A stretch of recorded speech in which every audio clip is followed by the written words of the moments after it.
It's also true that like you don't want them to feel left out. Yeah. But at the same time, I feel that them having too much screen time, not just social media, but screen time, is way worse.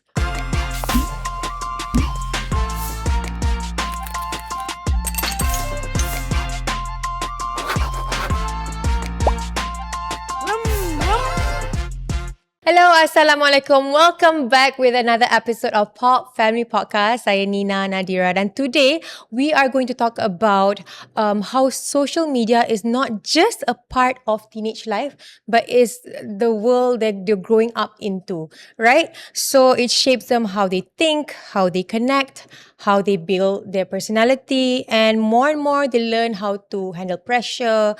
They learn how to deal with stress and comparison. Tapi kita ada, besides all this creativity, this trends and this connection, kita ada dark side of social media among teenagers, right? So we have cyberbullying, online manipulation, scam, and sekarang ni kita ada AI generated content where it can mislead, harm and also exploit.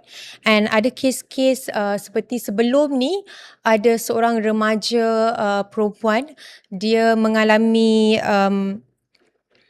emotional distress sebab dia post a poll on Instagram pasal kehidupan dia, whether she should proceed on her life or not. So today dekat Pop Family Podcast, we bring in 3 perspective to talk about this issue. Kita ada psychologist and 2 parents to share with us about cyberbullying, teenage mental health, and how dangerous social media can be, especially when someone is emotionally vulnerable. So, tapi yang lebih membimbangkan kadang-kadang benda-benda ni berlaku di belakang pengetahuan seorang dewasa. Kita ada private chats, group WhatsApps, Discord threads, anonymous platforms, and also hidden online communities. So I would like to welcome our guest for today. We have a psychologist, pakar psikologi klinikal daripada MSU Medical Center, Alyssa Suraya. Hello everyone. Hello. Kita ada Audrey, fondly known as 4fit9 on Instagram, dengan konten-konten parenting dia. And we also have Muhammad Shahrul Azlan yang juga dikenali sebagai Diksha, but we panggil Shahrul hari ni, boleh? Boleh. How are you guys, everyone? Good. Semua dah makan, kita dah ready nak sembang. Okay, so let's start with Alyssa. We want to talk about social media. It's a big part of teenage life right now. How should we understand the role it plays in their daily lives? So for social media, of course, with teenagers and children, it's like a big part, but it shouldn't be the whole part of it. So it should just be one part. So there should be balance, because that's when the risk comes in, when it's a whole big part of your kind of like life where they just focus on that. So we want balance. So what we can understand is that they use social media to kind of like stay connected with friends, to socialize, to kind of like express themselves, to build themselves, and to have like a community. But the dark side of it is that there's no ending. So last time when you go home from school, if you get kind of like teased or something, you go home and you are safe.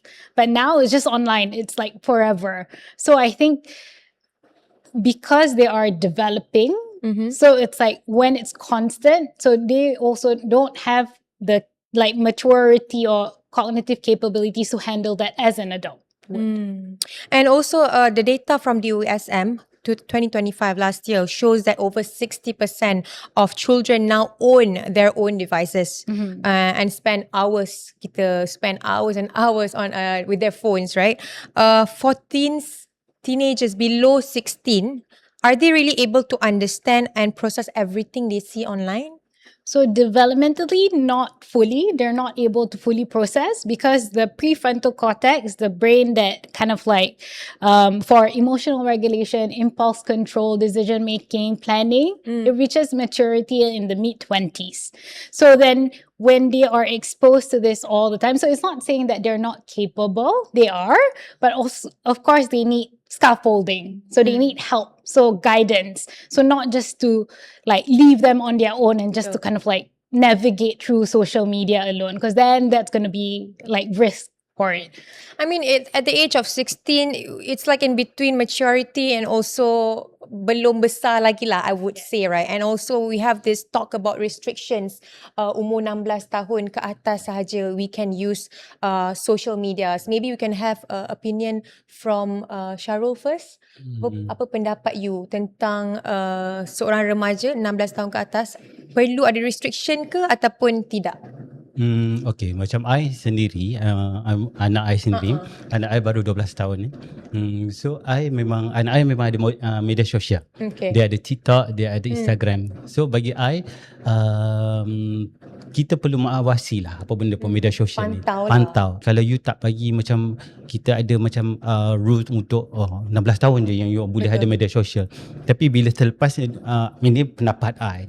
Bila selepas you berumur 16 tahun, baru you ada media sosial, baru you tahu kenal erti dunia media sosial, pun bahaya juga sebenarnya bagi I. So macam anak I, daripada awal, dulu sekejap media sosial tak boleh, so dia kena register atas nama parents, melalui you lah. So masa dulu, mula-mula dulu tak ada. So dia macam okay, dia buat tu semua kan. Tapi bila sekarang through kena register my name semua, penjaga semua, lepas tu benda tu macam kita control, sebab kita tahu kita akan tahu dorang kena belajar juga. Kadang-kadang kita tak boleh nak control benda ni. I don't know about you, Audrey. Sometimes because we see contoh our kids, right? Oh, all their friends are having all this social media, tapi you don't have, your kids don't have, so they might feel a bit left out, or like, how do you deal with that? Yeah, I'm actually going through that right now. Yeah. My son is 13. So I also told him the same thing. No social media until after you're 16. And I just set the age 16 at that point, because this was like a few years ago, before the talk about this ban came out. I just set it because I was like, okay lah, just set a number. I don't know what the number is, but I just set it at 16. And that time he was okay. But right now he's 13, and most of his friends are on social media. They have Instagram. Having social media, yeah. So he's been asking. He feels left out lah, because okay, all his friends dah ada. Now I tak ada. Macam why can't so I like have his friends one, are talking. They are like on DMs with each other, but he's not there.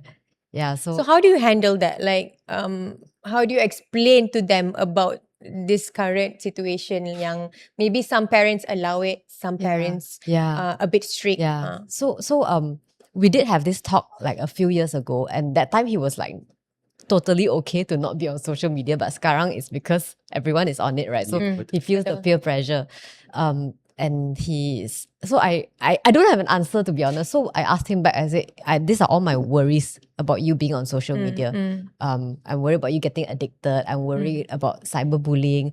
I'm worried about you seeing stuff that you're not supposed to see yet at this age, and like that you cannot handle. Then I asked him, what would you do if you were me? Like, can you tell me how I can help you, help support you with that? And then he was like stuck. So it's kind of like stopped there right now. And I think it's an ongoing process. Like we need to be talking to them. You know, it's not just like for me, it's not just one fixed rule and just go with it. But I feel like it has to be a discussion, like a family discussion. For example, your kids are already 16 and they're ready to have their social media. Yeah. What is it that you need to prepare, ataupun what are the conversations that you will be having with them?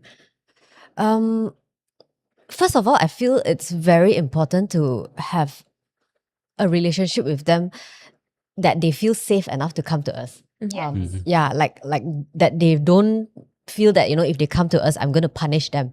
Because the whole point of that is that I just need to make sure that they feel comfortable enough to come to me, even if there's something that I might not be happy about. I think that's the most important, more than just like, you know, the conversations.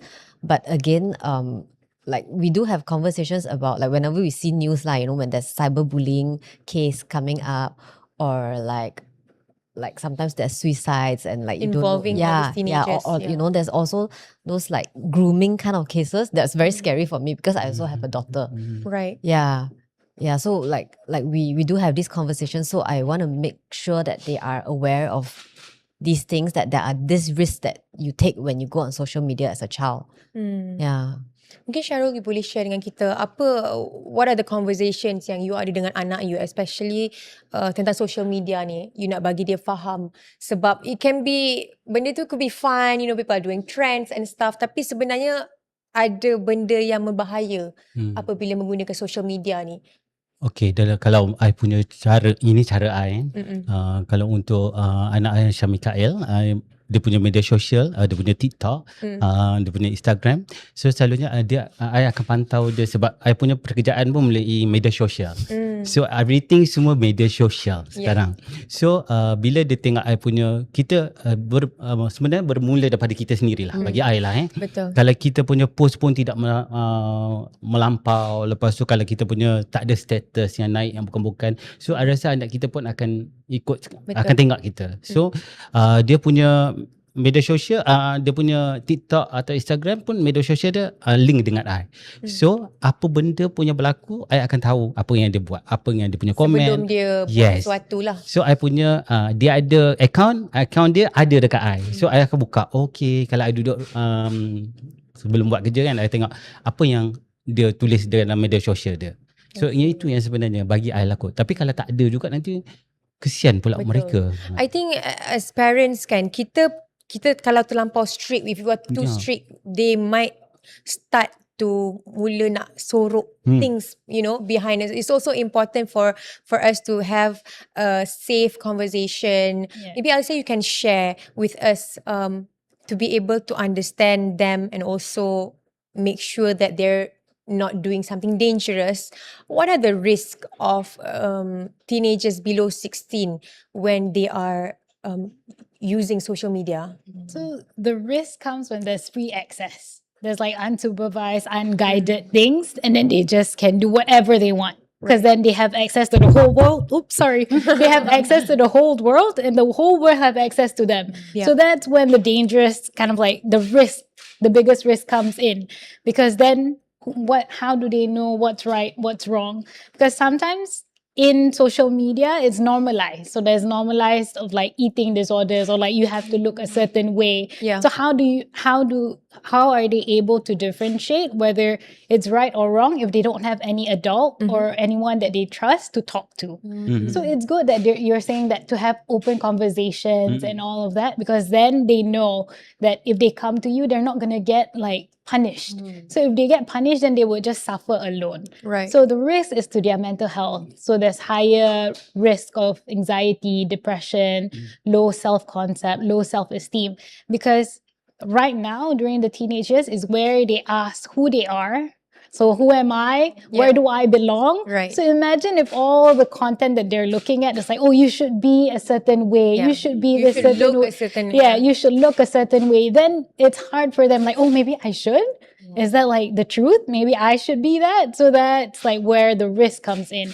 And then there's risk of exposure to harmful content, and then the grooming, predatory behavior, and all of that.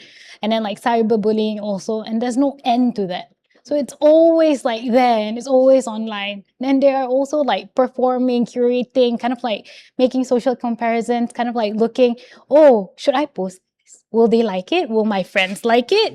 So there's a lot of emotional labor towards it. So that it's like non-stop. So how do you actually deal with that? I think that is the reality lah. I would say, even if they're already 16 and above, they are actually going through that. How do you actually advise your kids on, you know, how to be yourselves, how to, you know, not think too much? What would you say? I think one part is it's to have the honest and open conversation. So once they see something, they can kind of like come to us. And also we have to delve into their world also. So we as adults, so I'm not a parent yet, but as parents, it's like to kind of like understand what they're watching, what makes them laugh, what makes them sad, what's kind of like influencing them. So we have to kind of like understand their world of things. I think kalau generation dulu is different than nowadays. I think us as parents, we need to be very close to our children. And let's talk about limitations dengan boundaries yang kita letak dekat anak-anak. Apa yang you letak, you make sure dekat anak you, okay, this thing you dah tak boleh dah. Macam mana you set benda tu? Okay, kalau I sendiri I ikut perkembangan umur dia Kita okay, umur 2 tahun kita gini, umur 3 tahun gini, 4 tahun gitu, pukul 6 tahun dia macam ni. So macam sekarang ni fasa dia remaja. So fasa remaja you kena banyak jadi kawan daripada you kena sentiasa sebagai seorang bapa tunggal I sentiasa kena mendengar apa keluh resah dia, apa masalah dia. Lepas tu di dalam media sosial tu kan you kena tengok dia, apa yang dia tengok, apa yang dia minat. You kena beri support lah bagi I. Kira you pun macam kalau dia minat you pun ya, I akan duduk sekali. Kalau dia duduk macam anak I dia suka art tau, dia suka tulisan drawing.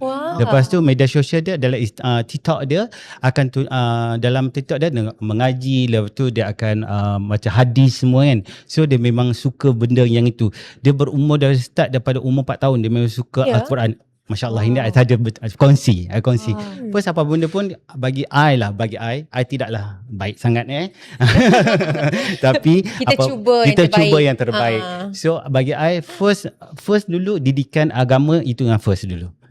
Bila you tak ajar dia pasal adab, everything semua, you akan dia akan tahu semua pasal media sosial tu, yang mana yang buruk, yang mana tidak. Dia tahu. Okay, macam contoh Mika kes bully ni kan, you tahu tak budak ni kena macam kena something lah, you cerita lah yang dekat media sosial. Oh, mana ayah? Lepas tu baca dia tu, macam mana boleh jadi tu. Kita merumut, I mengajar anak I untuk mendalami benda itu dan faham, benda ni salah ni, kalau kau buat salah, benda ni salah. Macam itulah macam I selalu buat macam tu. Tapi macam banyak panjang lagi perjalanan anak I lagi. So setakat ini, macam hari ni I datang sini pun kata ni, Mika, macam mana ayah nak jawab semua soalan ni? Okey, dia tinggal betul dia yang ajar. Okey ayah, you kena macam manager. Okay. So walaupun dia baru 12 tahun tapi pemikiran dia matang sedikit. So I memang mentitik beratkan you salah. Sebab I seorang yang menjaga. So I kena pastikan dia I pernah menjaga dia waktu macam tegas. You tak boleh tengok handphone, you tak boleh ini, you tak boleh ini, you tak boleh ni. Disiplin so, lah. Masa tu umur dia 4 tahun. 4 tahun depressed tau. Memang betul yang budak-budak yang menjerit-jerit tu. So dia pernah mengalami benda tu. So bila I tahu tak boleh ni, you sebagai parent sebenarnya you yang kena change. Sebenarnya you kita yang kena, juga membesar dengan diorang.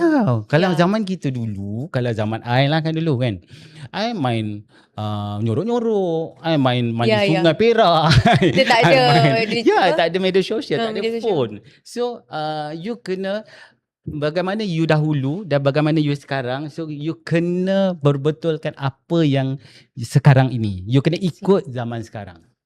Itulah pendapat I. And Audrey, maybe we can have your opinion on again limitation and boundaries. How do you set them with your kids? So like for me, the one that is off limits is anything that will put them in danger, or that they will endanger other people or they will hurt other people. So I think my boundaries are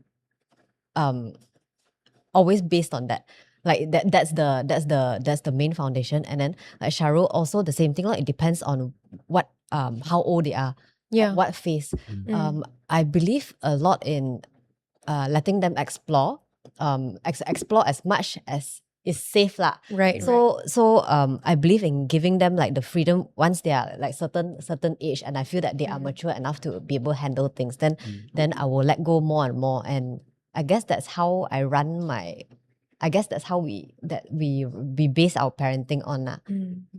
A lot of it is also based on empathy, like compassion for other people. So we do focus a lot about it. Like we do like family activities. Like for example, we will pack. We do this thing like we call it the homeless kit, where we will go to like supermarket. Then we will buy like supplies for like homeless people. So like snacks, but toothpaste, soap, even sanitary pads for like ladies. And then we'll pack them up. And because we used to live around KL, so around KL city, there's a lot of like homeless people around. So we make it a point also that my kids will come down from the car and they will do it. So we've always practiced that. So I think that's the basis of it. There's also a lot of other things, I guess, but for us, it would be around this. Yeah. I think nowadays we also have besides setting boundaries, right? We also have this parental control tools dekat dalam phone. Do you guys use it, or like what do you think of restricting that in terms of using that tool to make sure that they don't have access to certain platforms? Kalau macam I sendiri, kalau macam I memang ajar Mikael daripada awal, I akan beritahu no and yes. Yes and no. So you apa benda pun dalam phone you, you nak upload apa benda pun, you kena beritahu I dulu. You kena minta izin I dulu. So I rasa yang itu yang I bertitik beratkan sampai sekarang lah. So apa benda pun yang dia buat dalam phone dia akan tanya I dulu. You lah yang cool I akan I balik kerja walaupun I penat macam mana pun kan. Okay Mika, ya. Okay. So I bagi kebebasan. Lepas tu I cakap ke dia, I dah bagi you, dah trust you, dan you kena bagi I satu benda yang you kena bagi I satu benda yang I akan percaya. You jangan menipu I. So apa everything you kena beritahu dalam media sosial. Tapi media sosial ni sebenarnya bahayalah juga. I mean, it's true lah. I mean, besides media social, kita ada, I mean, we have YouTube. I also have kids watching YouTube. So kadang-kadang kita tengok lah, kita pantau, and then sometimes we tak perasan apa yang diorang tengok kan. Like how do we, maybe Alyssa can share, how do we make sure that, macam mana kita nak control benda ni? Like, our kids, I think daripada kecil semua pun dah start watching YouTube. I think it's hard to just like control because you're not there with them like 24/7 also.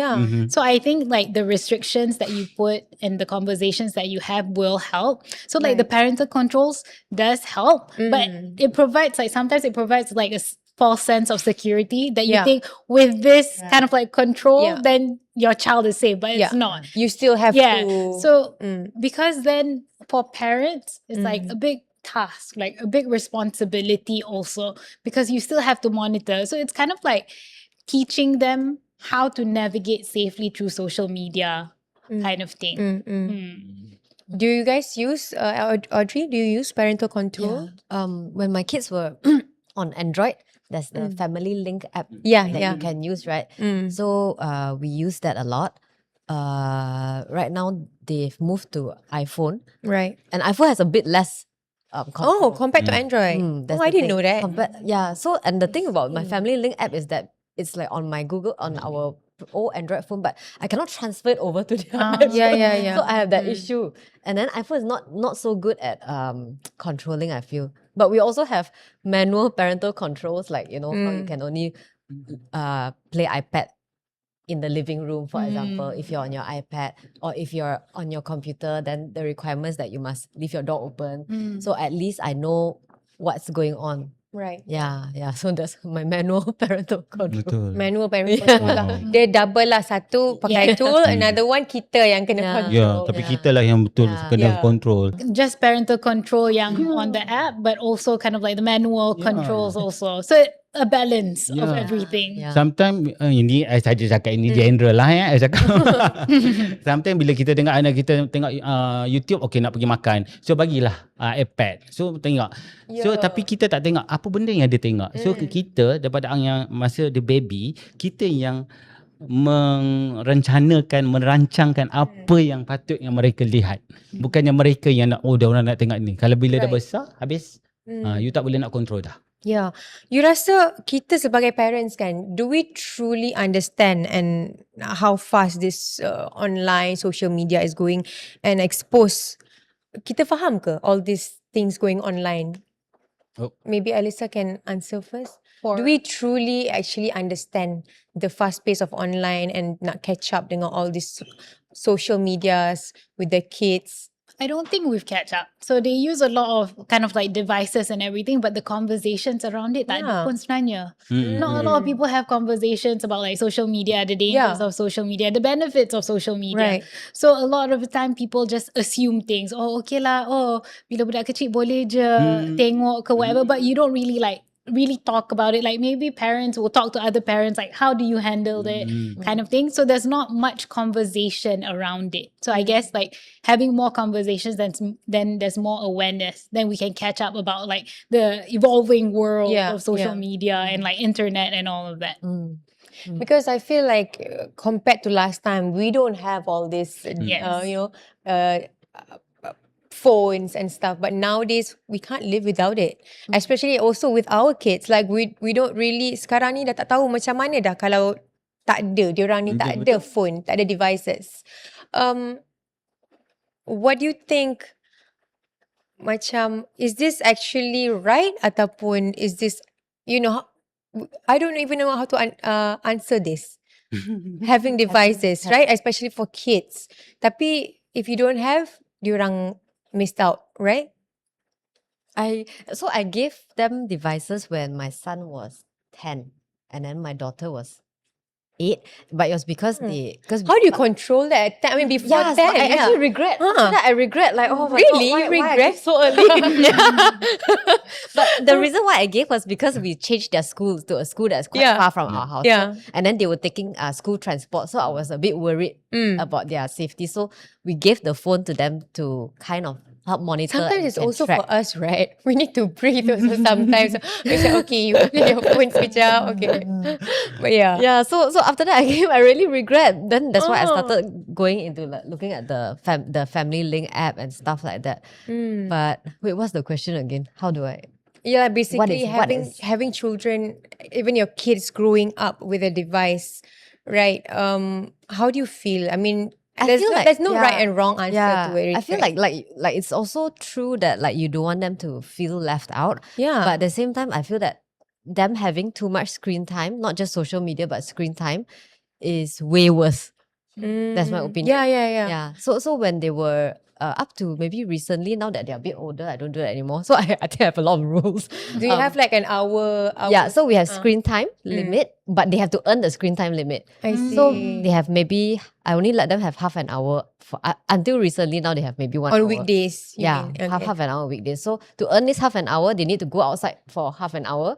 They need to read something for 20 minutes. They need to build something. You have to earn it. Yeah, they have to earn see. it. So if they don't earn it, then too bad, no screen time. Kalau macam you, Shahrul? Kalau macam I pula I sebab Mikael seorang-seorang. I So see. kalau masuk, I ada rule dia, bila di sekolah dia tidak dibenarkan membawa handphone langsung. Itu I punya undang-undang lah. Bila di rumah dia akan tengok phone, tapi pastikan okay, waktu solat you kena break dulu. Lepas tu You kena tahu bila nak stop lah. bila you nak stop. What time you nak main Roblox, berapa jam yang you boleh main Roblox, what time pukul berapa you nak tengok YouTube tu. Sebab kalau you nak larang, Nanti sebab dia sorok. you daripada dia sorok lagi susah tau sebenarnya. Ya, betul. So baik you kena ambil tahu, you kena you yang merancang benda tu. Macam anak I bekerja sendiri, selalu balik lewat malam, dia duduk seorang-seorang kat rumah. So security semua I pastikan ada CCTV, ada ni semua. Mikael bukannya ada laptop, ada game semua ni semua I sediakan. Tapi macam mana you nak control, you bayangkanlah dia duduk seorang-seorang, macam mana I nak tahu dia tengok benda yang bukan-bukan ke apa ke. Betul. Sekali kan bila dah umur remaja ni, so I kena dekat dengan dia, I kena beritahu dia apa yang boleh dan apa yang tidak boleh. Sebagai seorang lelaki, so I kena bercakap dia pasal mengenai lelaki. Walaupun dia baru 12 tahun. True. Serius. Betul. Walaupun dia baru 12 tahun, I tak paksa bercerita. Nak bagi dia orang faham. So kalau dengan girl ada haram halal zid, so I kena beritahu benda tu. Boundary. Yes. So alhamdulillah, tapi perjalanan I jauh lagi. So I rasa benda tu yang I titik beratkan. So bila I tengok my cousin, sepupu yang lain tu, I rasa macam I kata you all kena buat benda yang sama. So daripada awal you kena ajar anak you apa yang mereka lihat dalam media sosial tu, apa yang dalam YouTube tu yang mereka lihat. Itu bagi I. Tapi kalau you dah awal, you dah tak ambil kisah, habis. True. And sekarang ni kita ada social issues that is very scary. Kita ada, especially among teenagers, we have underage pregnancy, we have cyberbullying. do you think it's because of this they are influenced by the kind of content that they see right now in their daily lives? I think it's a big factor, but it's not the only factor because, of course, bullying and like underage pregnancy was there already before. Before, but I think with social media, it accelerates and amplify it. Right. So, but the content on social media is like sometimes they normalize sexual behaviors, they normalize relationships or what a relationship should be, Right. kind of like how you have to be with someone that you like or with your friends. If your friends ask this, so there's like the social pressure also of doing things, of being online, of kind of like following the trends and all of that, like the normalization of things. So I think with that, then it's like, then it increases the risk of things happening. Especially cyberbullying nowadays. Yes. It's so easy to get cyberbullied. Like you don't have to be someone known pun. For example, on TikTok, suddenly you become viral, and then that's when the cyberbullying. Yes, and it's because it's also like netizens, right? Like the behavior around kind of like social media is like, oh, you just cancel someone or you just judge someone. So that behavior is like kind of like acceptable behavior in terms of when you look at it like, oh, it's normalized. People always do that. So then they think, oh, it's normal to just like judge someone or just to say something mean, you know? So they think then it's normal, but it's not. Yeah, I would like to share. There's several high-profile cases in Malaysia linked to cyberbullying, and then we have a case recently involving the late TikTok influencer Rajeswari Apahu or Esha, who was believed to experience emotional stress because of all these online harassments. For teenagers below 16 who are still emotionally developing this perasaan, these feelings, still learning how to process rejection, criticism, and self-worth. How damaging can cyberbully actually be to their mental and emotional well-being? I would like to take a moment for Esha because it's a real person, real loss, real kind of like consequences to like acknowledge Esha also because it's real loss that happens in a family, right? And so this is your real thing. Yes, there is real consequences to online behavior, to real life world, like offline consequences. So with teenagers, of course, I think Esha was 30, right? If I'm not mistaken. So even an adult, it can have like detrimental effects. Imagine someone who is still developing, still kind of like understanding the world. Right. So it can have like a profound impact on them also. Right.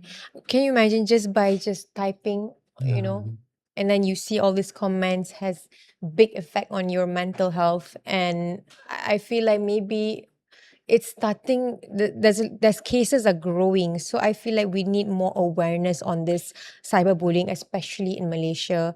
How can we address these issues to, so that the awareness gets bigger, so people can understand more how important and how dangerous this thing can actually be for someone on social media? I think a lot of it starts at home also. Like, when you have these cases or when things happen, then you can have a talk about it with family members or people that are near us. So it's kind of like, you don't take it as like, oh, we don't talk about it. We don't want that to happen. We don't talk about it. Then they're no macam awareness. afraid to tell people. They're getting cyberbullied, but they're so insecure and afraid to tell people that they're going through this. Because then if we don't talk about it, then we don't normalize kind of like, the conversations, the hard conversations, then it's hard for them if something happens to them or they see something that they don't like or they're experiencing something, then they wouldn't come to us, to adults that can help them. So then they would just suffer alone, which then affects their mental health and so many things can happen after that also.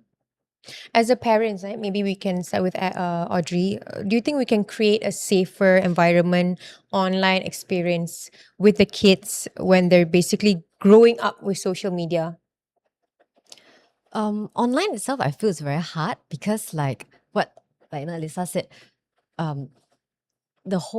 it's social media that amplifies. Like bullying has always already been there, but social media amplifies it. And like when you are like typing on your keyboard, you don't actually see the Impact. the actual impact on the person, on the victim. Whereas if you are face to face, then maybe your empathy will kick in, your your moral, your values will kick in. But when you're behind a screen, it makes it so much easier to do something and not. It seems like it's nothing. Yeah. But it's actually affecting someone. Yeah. So I feel like as parents, like it's about like you want to juggle your kids from being victims, but I also don't want my kid to be the one bullying, doing the bullying. That's also equally scary. It's a scary world. Yeah. Dia bukan bully dekat media sosial je.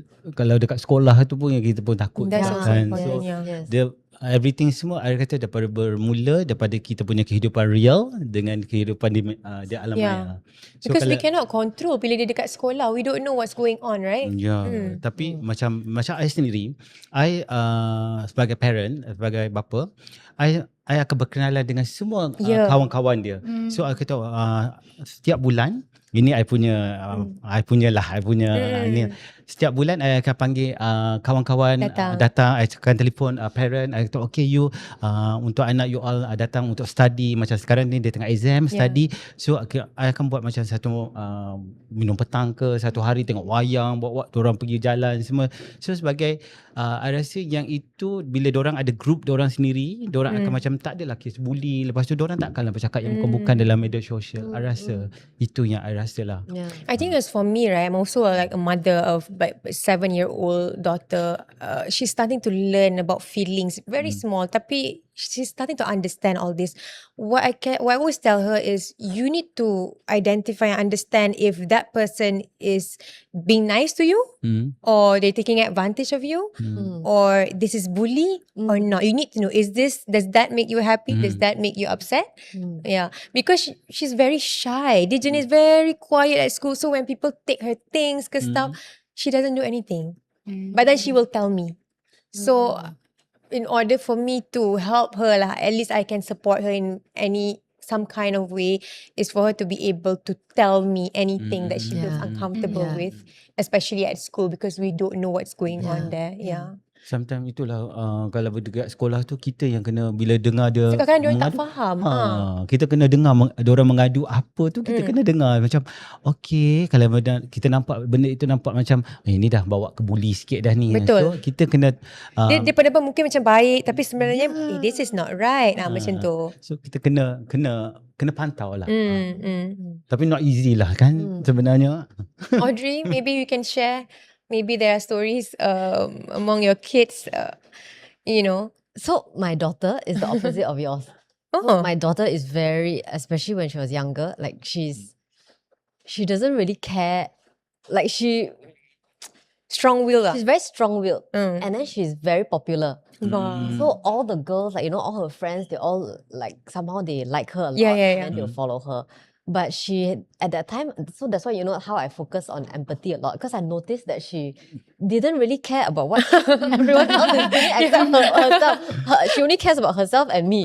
Like she doesn't even care about the dad. Like it's like the most important is me. So I realized that certain things that she did, like she was actually hurting her friends, but she didn't realize that. I felt like, Mean Girls, that movie, Regina George, the mom. I was scared she would be like the queen bee, like the leader, but the one who's bullying people or making other people feel worse. So we really had to work with that with her. So that's why I say, there's two sides of the coin, and I think it goes back to parenting. It still goes back to home, home and parenting. And I think like what you said also was very good about how you get to know their friends. I'm also trying to do that. Like I try to make my house as inviting as possible so that they want to come and hang out and get to know them. Kalau kawan-kawan anak I datang, I layan macam raja anak. Wow. I nak masuk. I kadang-kadang pergi swimming tu, I pergi ikut sekali swimming. Kadang-kadang I bawa trainer pergi swimming. So diorang macam happy. So benda-benda itu yang excited. Tambah budak-budak bandar, dia macam kita di kampung dulu lah lain. So di bandar ni lain. So kita kena selam anak kita. This why, tapi sebagai parent kita macam okay, kena buang ego kita sebagai yang macam ini tak boleh, ini tak boleh. So I rasa lah. Okay, so itu anak-anak di luar pada social media. Kita go back to our topic sekarang ni, and bila kita cakap pasal social media kan, kalau they don't experience social media early, are they going to get left behind? What do you think? Maybe can I start with Alyssa dulu. I think it's not about being left. I think there should always be a balance, but it also doesn't mean that early exposure means better preparation also at the same time. So because it's like you build the able to handle criticism, it's kind of like self-concept, who they are, and all of that happens. They are built with face-to-face interactions, like real interactions, kind of like conversations with people, their real life experiences. So that isn't built within social media only. So if they have that, if their foundation is solid, then their ability to handle social media is manageable. If not, it's like they also don't know what they are, who they are, they also don't know anything, then it's like you're just like throwing someone not prepared to just like handle it on their own. So I think a lot of it is kind of like the foundations of things that should be built first, and then social media, then they can handle social media because they know what's right, they know their values, they know what they want, they know what's right and what's wrong. So you think 16 is the right age? What would you say? I think it depends. There's no like right or wrong age also, because there's not research much done on it also. But it's also, we cannot have like suddenly they're 16, 17, only then you give and then they don't know anything about it. Right? So there should be a balance between things. So if their foundation is strong, then it's like when you have conversations with parents and all of that, then it kind of like, it's like a protective factor for them. Because nowadays kita ada on social media, we have lots of influential people. So some can be good, some can be bad. For Audrey, right? Are you actually worried of these influential people that can affect your children? Yeah. I mean, there's like, that Andrew Tate. So Andrew Tate is you know who Andrew Tate is, right? So I'm really scared of like and my he's son. very famous, right? Yeah. So I'm really scared of like my son getting into this thing. So that's one of my, like, it's not just bullying and addiction, but it's this The people like ideologies. radicalization, Yeah. radicalization into this like Andrew Tate. And this Andrew Tate guy is very, very big. Has a people lot of idolizes problems, right? him. Yeah, but he's so problematic. Yeah, it's scary. Like, he arrested and all that. Yeah. So I am very scared of that, honestly. But it's like, what Alyssa said is really true. That's what I also believe in. It's about having that strong foundation, the strong family, strong family background, strong relationships with their peers, I think. And enough experience and enough I guess self-esteem to feel confident in themselves, to not be swayed in their own values, so they won't be like terpengaruh by like outside factors, True. Because we feel like when we are physically at home, we are in a safe space, safe environment, but we don't know what is actually happening, behind those screens, right? In today's world, macam mana kita nak cakap, macam we feel like we're safe, but we don't know what's going on. So like for you, macam I cakap tadi, influential people yang mungkin bukan orang yang patut kita look up to lah, tapi they are famous. And then these kids look up to them. Macam mana you handle your kids? Ini I know. Very hard. You tengah flashback. flashback lah betul soalan ni macam I pernah lah dulu kan, I macam Mika, kalau influencer ni datang kan, ni adalah influencer YouTube kan, lepas tu I macam kutuk influencer tu kan. I macam kutuk dia kan, I rasa dia tak bagus lah, ya Allah, dia boleh marah I, dia macam tak bercakap dengan I semua kan. Lepas tu I kata sebab you cakap pasal cakap tu. I punya risau, sampai I risau sebab I kata macam mana ni boleh jadi benda ni. So I berbincang dengan few my friends semua kan. Lepas tu I tarik balik minat apa yang I mengkaji siapa influencer ni daripada overseas lah kan. I kaji balik apa sebab dia punya background semua kan. So I bercerita balik. Sebenarnya banyak benda lah sebenarnya kena buat. Sebenarnya you kena mengkaji benda yang tak sepatutnya you kaji, you tahu tak? Ya. Faham tak? Kita sebenarnya Lu faham as tak parents. maksud I? Kita as parents, kita pun belajar banyak benda daripada diorang. Sometimes benda yang macam okay lah, contoh lah the brand Ryan Toys R Us tu kan.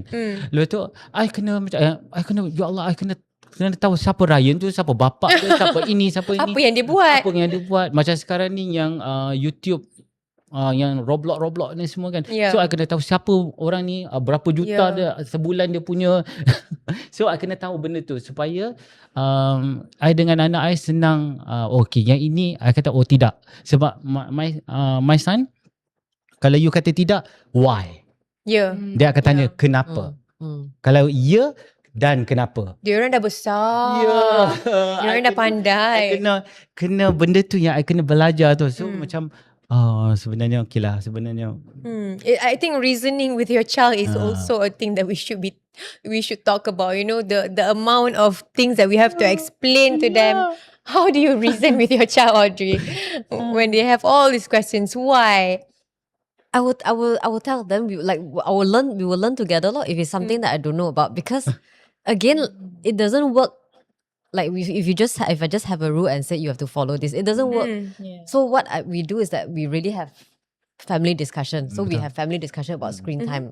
Then I ask them to recommend. If they say half an hour is too little, then okay, then you recommend how much do you think you should get and why. You tell me why. So I give them a chance to think for themselves and to practice their argument skills, debate. Like their critical thinking. Sometimes I have to plan with my husband first. Okay, what do we tell them? Okay, now we prepare for this answer. Sebab they're very smart.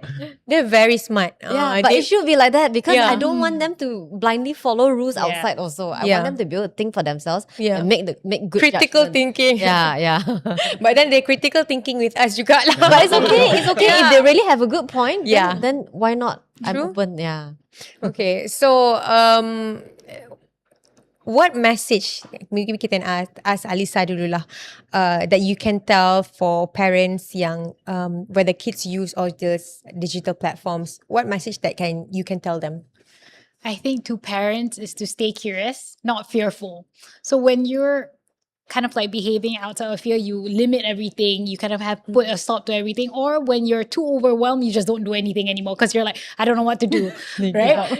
Give up. So it's to stay curious about what they're doing, what they're watching, so to kind of like delve into their world. So if you have that relationship with them, that they can come to you if there's anything, that's just like a very protective factor already. The relationship is very important, right? Because if they kena bully or they get upset over something, they can come to you and a safe space. A safe space, and they can talk to you and you can problem solve together, because they might not be able to handle that. Like they don't have much experience, so you may have a lot of experience in your life already, and then you can share those things and can talk about it, can discuss about it. Maybe from Audrey, what message that you can tell other parents? Quite similar. Like for me, I always feel that the best tool that we have as parents is our relationship with our children. Like if we have a very a strong relationship where there's a lot of mutual love and trust, right, then we can really influence them towards the right path lah. Because that's what we want them to do. We just want to get them on the right path and raise them up to be good adults. Better, True. Shahrul, apa advice you boleh bagi kepada parents kat luar sana? Sebab macam for you kan, macam you give access tapi you pantau. So mungkin kepada parents yang seperti you tapi mungkin kurang pantauan ke apa yang you boleh share, apa yang you buat? Okay, kalau macam untuk I sendirilah kan, sebab mungkin pekerjaan I melalui media sosial. So everything I tahu pasal media sosial. I rasa untuk parent you kena sekurang-kurangnya you kena belajar apa itu media sosial, apa itu Instagram, apa itu YouTube, apa itu Thread, apa itu TikTok, apa semualah benda ni. Semualah you kena belajar setiap media sosial tu. Bukannya untuk I macam okay lah you anak seorang you boleh buat.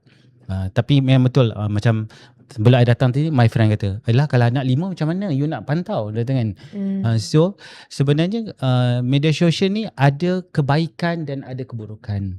So bermula, I rasa semua dalam dunia ni sekarang ni, I rasa semua dah ada media sosial kan. Semua masing-masing ada media sosial. Anak akan ikut apa yang mak bapak buat. So kalau dalam media sosial tu you merentan dalam media sosial tu, anak pun ikutlah merentan. Kalau you media sosial you bagus, you macam okay media sosial you begini untuk kerja saja. Kalau personal you macam merentan akan ikutlah. Jenis semua benda dia nak share. Itulah maksud I. I boleh bukanlah I penasihat yang bagus, tidak. Tapi I rasa dari pengalaman I. Ibarat dia kata menurut bunda. Wow. Very deep Alright. So I think kita dah sampai di penghujung podcast ni. Thank you so much each and every one of you for sharing. I think what emerges from this conversation is not a simple conclusion. Betul tak? Kita tak boleh nak bagi jawapan yang final, right? It's a layered reality, complex, messy, but it is real. Dia adalah dunia nyata kita sekarang ni. And we've listened to Alyssa, Audrey dan juga Shahrul. Thank you so much for sharing your thoughts and opinions with us. I hope you guys enjoy this podcast. I'll see you on the next episode. Jangan lupa follow Family Podcast di semua social media platform. Assalamualaikum. Bye.